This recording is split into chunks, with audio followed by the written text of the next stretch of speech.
राज्याचे मुख्यमंत्री देवेंद्रजी फडणवीस आज साम टीव्हीच्या कार्यालयामध्ये आलेले आहेत. सगळ्यात आधी सर तुमचं मनापासून स्वागत आहे. आज आमच्या साम टीव्हीच्या बाप्पाचं तुम्ही दर्शन घेतलात आणि यंदापासून पहिल्यांदाच राज्य महोत्सव म्हणून आपण गणेशोत्सव साजरा करतोय. तर बाप्पाचरणी काय साकडं घातलंय? मला अतिशय आनंद आहे की आज साम टीव्हीच्या बाप्पाचं दर्शन घेण्याकरता मी या ठिकाणी आलो.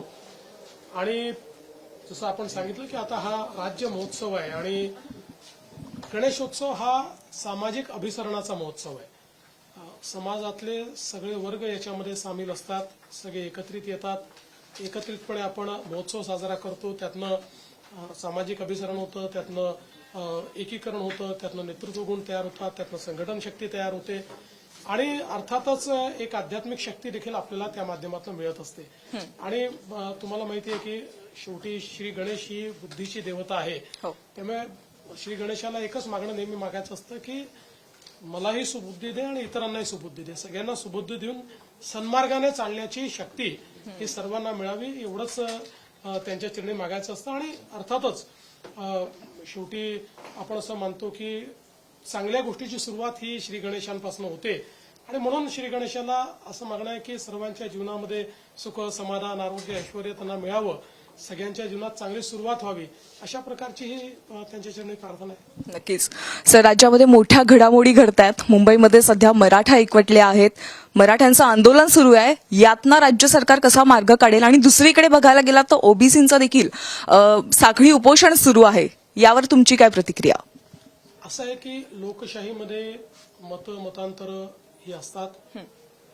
लोक आपल्या मागण्यांची करण्याकरता वेगवेगळ्या मार्गांचा अवलंब करतात. आंदोलन त्यातलं एक महत्वाचं शस्त्र आहे की ज्याचा वापर केला जातो आणि चर्चेतनं गोष्टी देखील आपल्याला लोकशाहीमध्ये सोडवता येतात. आता आपण जर विचार केला तर मराठा समाजाचा जर आपण इतक्या वर्षाचा आंदोलनाचा इतिहास बघितला किंवा जवळपास गेल्या 40-45 वर्ष सातत्याने मराठा आरक्षणाची मागणी आहे, पण ही मागणी पूर्ण कधी झाली तर ही मागणी 2014 ते 2025 मध्ये पर्यंत आमचं सरकार ज्या वेळेस आलं त्या वेळेसच मराठा समाजाकरता निर्णय घेण्यात आले. पहिल्यांदा मी मुख्यमंत्री असताना मी आरक्षण दिलं, शिंदेसाहेब मुख्यमंत्री असताना त्यांनी आरक्षण दिलं, इतर कोणी आरक्षण दिलेलं नाही. आणि केवळ आम्ही आरक्षण देऊन थांबलेलो नाही तर त्याच्यासोबत अण्णासाहेब पाटील आर्थिक विकास महामंडळ आपण त्या ठिकाणी मजबूत केलं. आज जवळपास 1.5 लाख मराठा तरुण उद्योजक झाले आहेत. नोकरी मागणाऱ्याने नोकरी देणारे झाले. 13,000 कोटी रुपयाचं आपण त्यांना बिनव्याजी कर्ज उपलब्ध करून दिलेलं आहे. शिक्षणाकरता मोठ्या प्रमाणात आपण त्या ठिकाणी शिष्यवृत्ती सुरू केली. मराठा तरुणांना राहण्याची व्यवस्था व्हावी म्हणून आपण निर्वाह भत्ता त्यांच्याकरता सुरू केला. परदेशी शिष्यवृत्ती आपण चालू केली.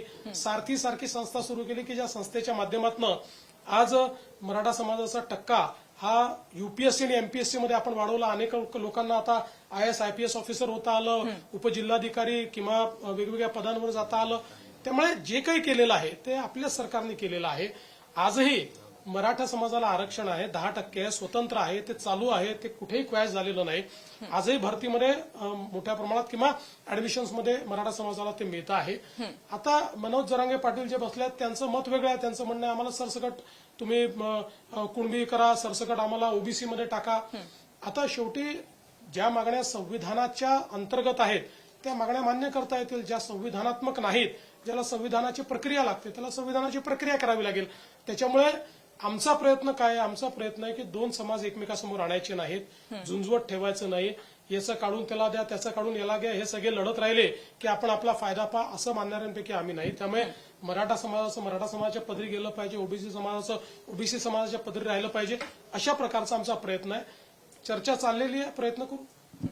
सर, वारंवार तुम्ही एक शब्द म्हणताय की जरांगेंच्या खांद्यावर बंदूक ठेवून कोणीतरी राजकीय पोळी भाजते. ते बंदूक ठेवणारे नेमके कोण आहेत?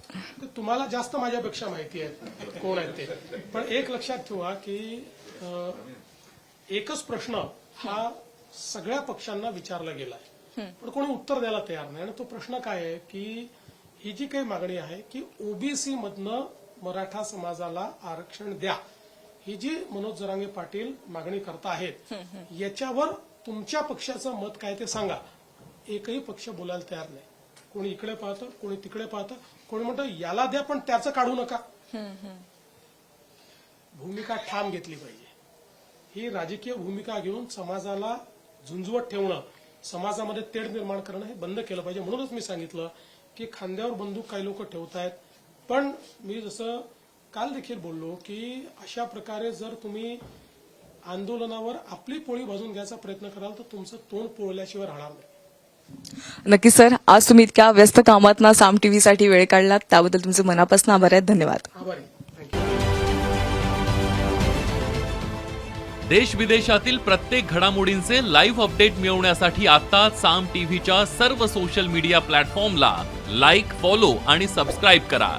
तसंच सर्व नोटिफिकेशनसाठी बेल आयकॉन प्रेस करायला विसरू नका.